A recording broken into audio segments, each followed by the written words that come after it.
اور جو لوگ ہماری آیتوں کو نیچا دکھانے کے لیے سرگرم ہیں وہ عذاب میں داخل کیے جائیں گے۔ کہہ دیجئے کہ میرا رب اپنے بندوں میں سے جس کو چاہتا ہے کشادہ روزی دیتا ہے اور جس کو چاہتا ہے تنگ کر دیتا ہے،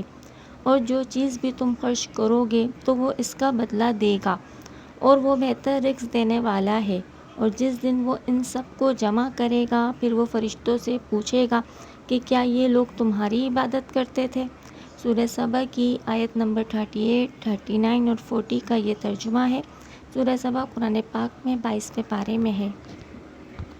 ان آیتوں میں اللہ تعالیٰ نے ان کے عذاب کی خبر سنائی ہے جو ان کی آیتوں کو، قرآن کی آیتوں کو نیچا دکھانے کی کوشش کرتے ہیں۔ اللہ تعالیٰ ان کو سخت عذاب میں داخل کریں گے، اور اللہ تعالیٰ کہتے ہیں کہہ دیجئے میرے بندوں کو کہ وہ جس کو چاہتا ہے کشادہ روزی دیتا ہے،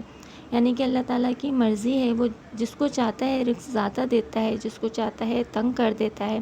اور جو بھی چیز ہم خرچ کرتے ہیں، چاہے وہ جو بھی ہم عمل بھیجتے ہیں، ہم اچھا یا برا، تو اللہ تعالیٰ ہمیں اسی کا بدلہ دیتا ہے، اور وہ سب سے بہتر رزق دینے والا ہے، بہتر بدلہ دینے والا ہے، اور وہ بہتر انصاف کرنے والا ہے۔ اللہ تعالیٰ جس دن سب کو جمع کریں گے نا تو آخرت کے روز، تو اس دن وہ فرشتوں سے پوچھیں گے کہ یہ لوگ تمہاری عبادت کرتے تھے، مطلب کہ یہ سوال کریں گے، کیونکہ وہ جو لوگ اللہ تعالیٰ کی عبادت نہیں کرتے